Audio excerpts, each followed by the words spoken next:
안녕하세요. 현실주의자입니다. 방금 인트로 나올 때 눈 감고 있었는데 살짝 졸았습니다. 한국 증시가 막판에 급락했습니다. 외국인이 오늘 역대 최대 매도로 했어요. 역대 최대입니다. 2조 4천억 가까이 매도를 했는데요. 지금 현재 미증시도 추락하고 있습니다. 이것은 어떤 시그널일까요?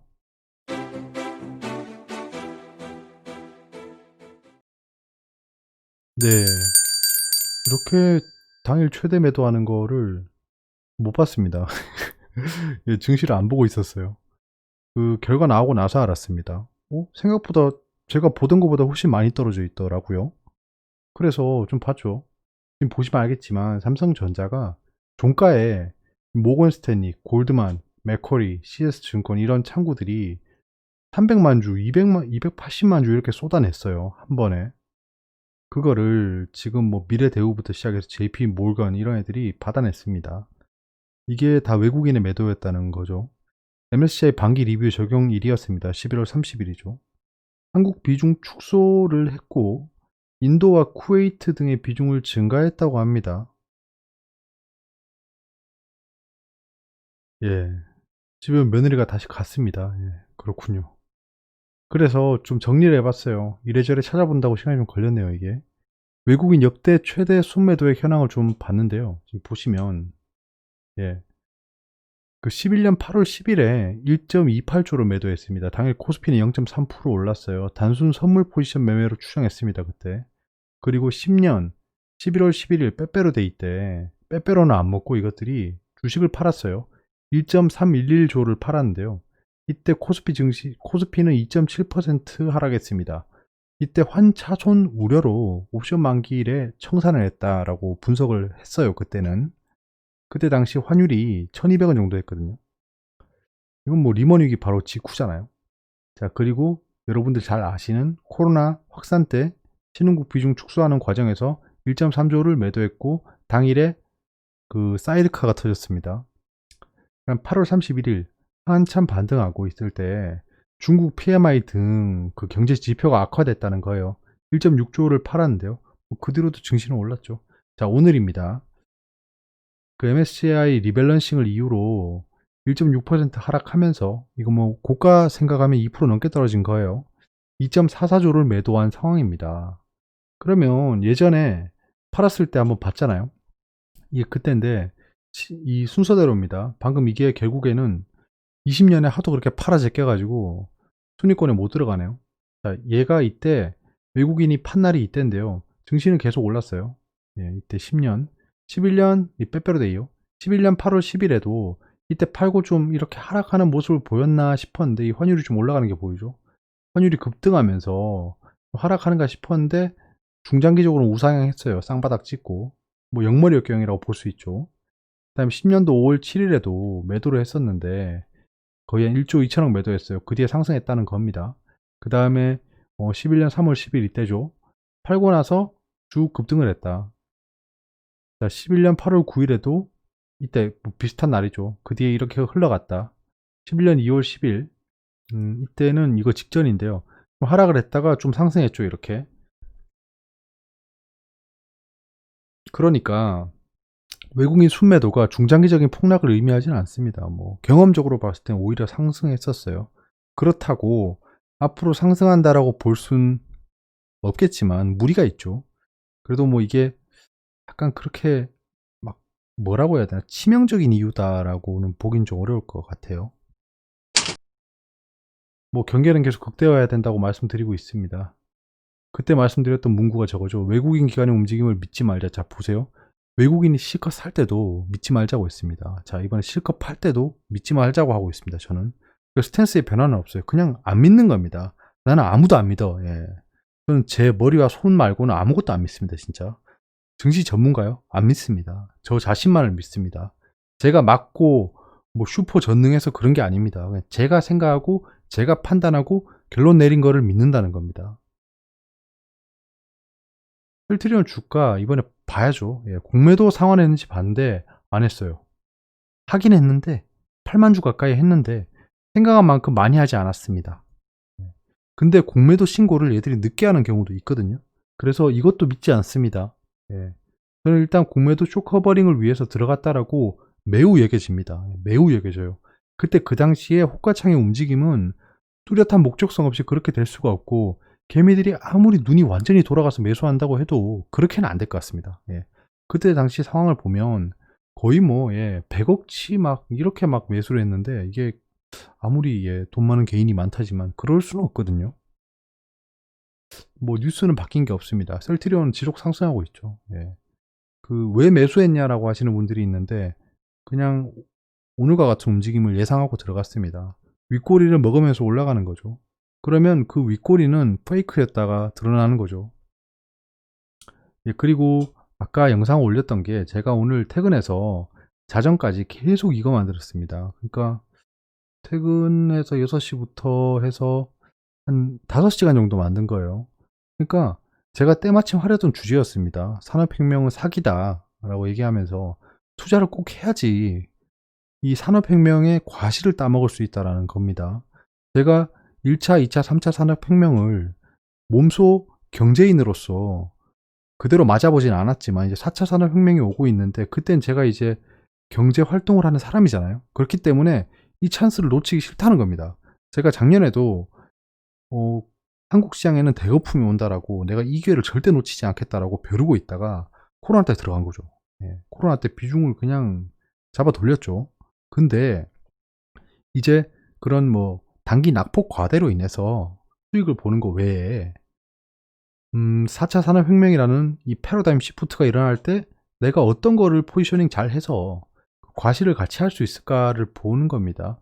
그때 영상에서 설명드렸다시피 산업혁명이 일어나고도 우리에게 돌아온 건 아무것도 없습니다. 뭐 이메일이 발달해서, 인터넷이 발달해서 우리가 편해진 것 같으세요? 우리 손에 들고 카톡 보고 이 막 스크롤하고 이게 편해진 것 같으세요? 아닙니다. 예전에는 편지를 보내면 한 달 정도 걸렸어요. 그럼 답장하고 한 달, 그럼 2달 막 이렇게 걸리는데, 지금은 이메일이란 걸로 바뀌어가지고 메일이 오면 5분 있다가 회사에서 메일 확인 안 해 라고 합니다. 그러니까 사람은 더 피곤해졌고 더 바빠졌고 더 고통받고 있습니다. 산업혁명이 인간을 윤택하게 만들고 인류를 발전시켰다라고 얘기하는 게 사기라는 겁니다. 사기예요, 그거. 여러분들 더 등쳐먹으려고 기술 발전시키는 거예요. 재택근무만 해도 보세요. 재택근무하면 편할 것 같아요? 아닙니다. 집이랑 직장의 경계선이 없어지는 순간 집에서 일하고 있어야 돼요. 퇴근이란 게 없어집니다. 그러니까 24시간 부려먹힐 수가 있습니다, 나중에. 저는 그런 것들을 굉장히 경계하고, 인간의 삶의 질을 확보하는데 기술은 도움이 되지 않는다는 겁니다. 아무튼 그 얘기를 하고 싶었는데, 때마침 투자를 해야 된다. ETF도 좋다. 제가 타이거 KRX 그 BBIG를 보고 있었거든요. 매수 아래 다 놓쳐가지고 지금 계속 신고가를 달리고 있는데, 그거 사려고 보고 있습니다. 그래서 좀 때가 맞고 뜻이 맞아서 저기 좀 제출했습니다. 근데 제가 5시간 만에 제작을 한 거라서 조금 아쉬움이 남네요, 이것도. 뭐 다 아쉬워? 뭐 생각해보면 다 아쉽대, 얘는. 자, 외신입니다. 월스트리트 지금 살짝 떨어지고 있어요. 모더나가 폭등하고 있습니다. 얘들 긴급 그 승인 신청한다고 했죠. 그래서 급등하고 있고요. 니콜라는 그거 그 모더나 급등하는 것만큼 떨어지고 있습니다. 왜냐? GM이 더 이상 니콜라의 주식을 사지 않겠다라고 했습니다. GM이 가장 큰 스폰서였는데요. 사지 않겠다. 그리고 쟤들의 그 베저 트럭이 더 이상 진행될 것 같지 않다. 뭐 이런 얘기를 해버렸어요. 아니, 안 사면 안 사지. 왜 니콜라에 똥을 뿌리죠? 아무튼 니콜라가 떨어지고 있습니다. 예. 오펙이 모여서 지금 디맨드, 수요에 대한 좀 공급을 조절해야 된다. 그게 가장 중요하다라고 얘기하고 있습니다. 러시아가 대장이라네요. 차이나 블랙리스트, 그러니까 중국 블랙리스트. 이 블랙리스트란 단어 쓰면 안 됩니다, 이제. 이거 인종차별이죠. 왜 블랙리스트죠? 예, 블랙 컨슈머 이런 말 쓰면 안 돼요. 아무튼 뭐 고유 명사니까 쓰겠습니다. 블랙리스트를 확장했답니다. 예. 반도체 업체인 CNOOC랑 SMIC를 추가했다라는 겁니다. 줌의 리포트가 기다리고 있다라는 겁니다. 지금 investing.com에 줌 그 채팅창을 보면 그 사람들 댓글 다는 거요. 진짜 정신 나간 사람 되게 많습니다. 외국 애들이라고 다를 거 없어요. 지금 현재 하락하고 있으니까 댓글에 지금 하락하고 있지만 어닝 리포트가 나오면 그냥 뭐 떡상할 거다, 뭐 약간 이런 소리들 다 하고 있어요. 똑같습니다, 어디 가나. 예. 정신이 아마득한 사람은 다 어디 가나 있어요. 트럼프 대통령이 슈프림 콧을 보고 있답니다. 슈프림 콧의 결정을 보고 있는 건데요. 지금 결국 대통령은 대법원에서 결정될 거다라고 얘기하고 있습니다. 대법원에서 결정될지 안 될지는 봐야겠죠. 일단 지금 현재는 분위기가 되게 묘합니다. 예, 저는 그냥 결과를 보려고요. 제가 뭐 정치평론가도 아니고 정치 전문가도 아니고 이거를 예측할 수 있는 힘은 없습니다. 근데 사람들은 예측하려고 하죠. 예, 어떻게든 자기 능력을 초월해서. 내신입니다. 원래 없던 2단계 플러스 알파 꺼내던 정부의 전문가들 한숨. 예, 지금 계속 단계가 올라가면 주식시장에 별로 좋지는 않겠죠. 당연히. 투심이 나빠지잖아요. 그게 뭐 폭락을 이끌어오진 않겠지만, 투심이 나빠지는 건 좋을 게 없습니다. 근데 규정은 좀 명확히 했으면 좋겠어요. 지금, 이러다 2.12단계, 뭐, 2.28단계 뭐 이런 게 나올 것 같아요.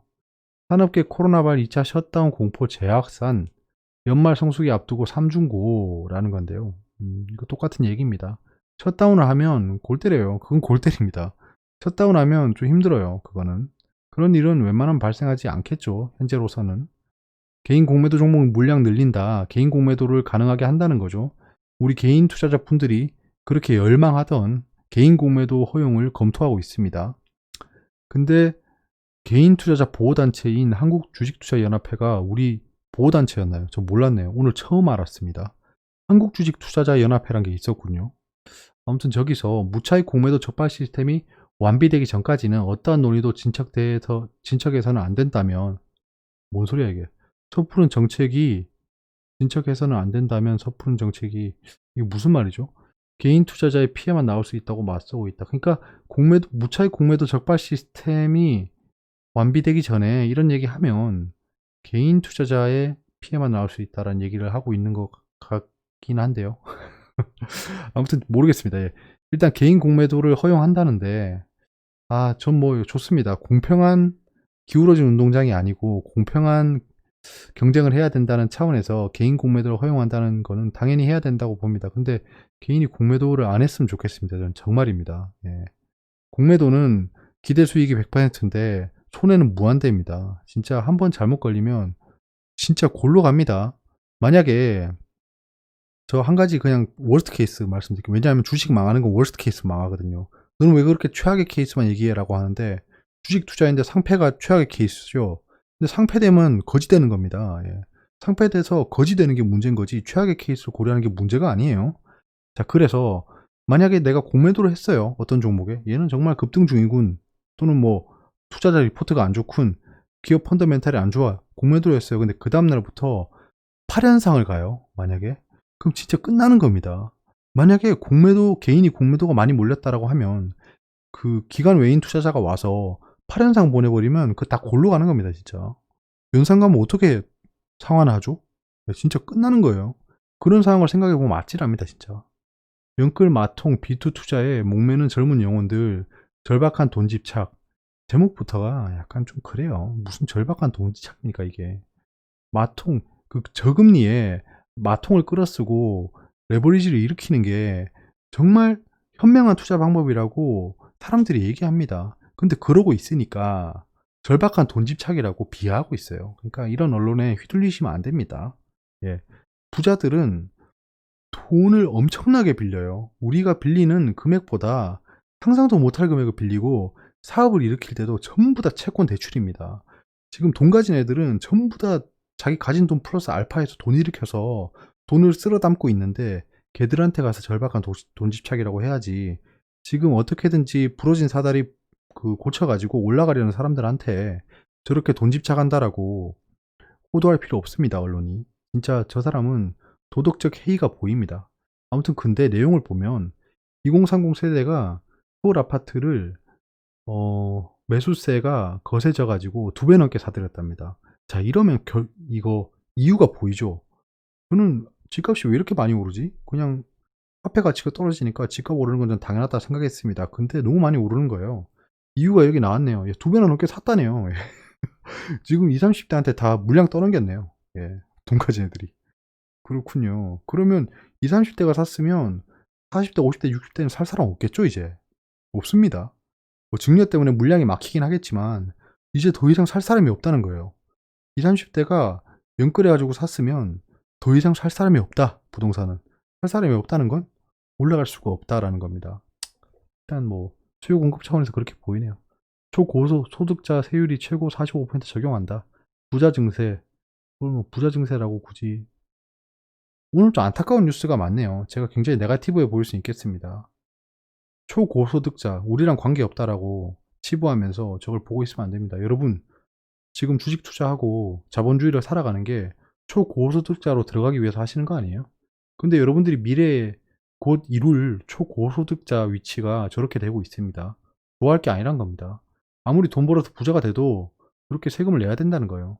당연히 뭐 부의 그 분배 입장에서 세금 올리는 거 맞다고 봅니다. 근데 제가 이 정책이 잘못됐다는 게 아니고 이걸 보면서 꽃이다. 부자들 돈 더 걷어야지라고 생각할 필요는 없다라는 겁니다. 돈을 많이 벌면 당연히 많이 내야죠. 예. 글로벌 경제 캘린더입니다. 오늘 뭐 잠정 주택 매매가 살짝 안 좋게 나오고 나머지는 괜찮습니다. 중국이 지금 구매자 관리 지수가 올랐죠. 예, 내일은 뭐 중요 지표는 없습니다. 경제 지표가 뭐 어쩌고 할 일은 없을 것 같아요. 오늘 신라젠 상장 폐지 결정일이었는데 그 개선 기간 부여를 했습니다. 1년 동안. 신라젠 한 10년 정도 개선 기간만 부여하는 거 아닐까 모르겠습니다. 이러면 일단은 예, 상장 폐지는 넘어갔고요. 이렇게 되면 상장 폐지될 확률은 굉장히 떨어졌죠. 어떻게든지 개선 기간을 주겠다는 겁니다. 개인 투자자가 많으니까 그런 거예요. 뭐 시위도 많이 하고 있죠. 내 공인 인증서 폐지일입니다. 뭐 관련주 뭐 아톤 이런 것들 있죠. 예. 그다음에 보안 관련주들. 공인 인증서가 폐지되면 보안 관련 이슈가 생기겠죠. 보안 관련주가 올라갈 수 있다. 저는 뭐 대비해 놓지는 않았습니다. 예, 일정은 이제 혈액학회가 다가오고 있고요.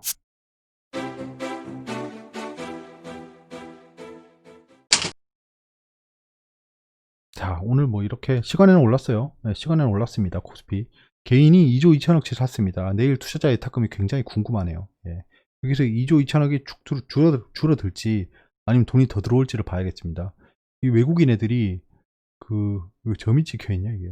2조 4천억을 팔았는데요.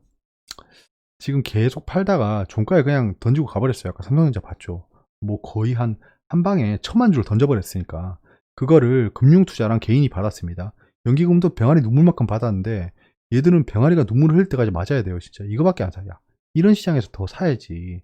연기금 등 진짜 너네는 아니 뭐 제 돈도 아닌데 뭐 제 돈이죠. 연기금 잠깐 사야지 이것들이. 뭐 그렇습니다. 뭐 괄목할 만한 움직임이 없고요. 그냥 점진적으로 팔았습니다. 외국인도 일단 오늘 팔려고 마음 먹었어요. 처음부터. 그래서 점점 팔았죠.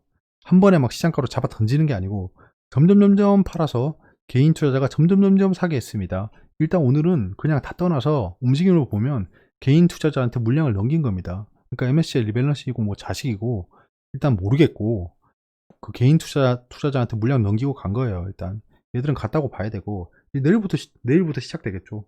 이럴 거면 대체 왜 샀어? 7조를. 진짜 이해가 안 되는 애들입니다. 근데 한 가지 생각해야 될 건 이 외국인이 그 외국인이 아닐 수도 있어요.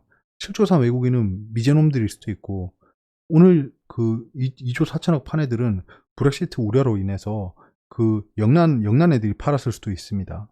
그렇기 때문에 뭐 속단할 필요 없고 내일부터 움직임을 보면 되겠죠. 우리가 생각한 마지노선을 깨고 내려가지만 않으면 됩니다. 갭상승한 부분을 지켜줘야겠죠. 코스닥은 그냥 뭐 완전 난리 부르스를 치다가 결국엔 외국인이 마지막에 매수세로 돌아서면서 그래도 양봉은 아니죠. 예. 상승 마감했습니다. 뭐 오늘 증시는 그냥 그저 그랬어요. 사실 뭐 오르는 종목 반 떨어지는 종목 반이었습니다. 저도 지금 뭐 매동도 약간 그렇죠. 자, 미증시는 조정을 보이고 있고요. 지금 니콜라 큰 폭으로 하락하고 있습니다. 그 다음에 은행 관련주들이 좀 움직임이 안 좋죠. MSCI는 오늘 하락폭이 생겨서 그걸 후반영하고 있고요. 지금 한국 MSCI 펀드 지수는 후행하고 있습니다. 그래서 우리가 지켜볼 필요는 없어요. 환율만 보면 되겠죠. 환율이 약간 상승하고 있는데 이러다 1110원을 뚫으면 또 약간 급등할 수 있어요. 환율도 약간 지금 투기로 들어가고 있습니다. 사람들이. 골드가 떨어지고 있는데요. 왜 안전자산인데 떨어지죠? 이런 거 신기하죠. 지금 증시가 떨어지면 니는 올라가는 게 맞는데 좀 이상합니다. 그렇기 때문에 골드는 이제 슬슬 매수하겠습니다. 저는 슬슬 매수를 하겠습니다. 내일부터 좀 움직임을 봐야겠죠. 저는 진짜 오래 지켜보다가 매수합니다. 저 2000불일 때 기다린다 했던 거 기억나시죠? 2000불 넘었을 때. 그래서 지금 1800 깨질 때까지 계속 기다렸던 거예요. 그래서 기다림의 미학입니다. 이게 1600이 되고 1500 될 수도 있어요. 그럼 분할 매수하면 되잖아요. 한 방에 다 몰빵만 안 하면 되잖아요. 그럼 더 싸게 살 수 있는 기회를 주는 거니까. 그렇게 좀 천천히 분할 매수해 갈 예정입니다. 궁금한 게 있으면 질문해 주세요. 오늘은 참 긴 하루네요. 긴 하루네요. 긴 하루.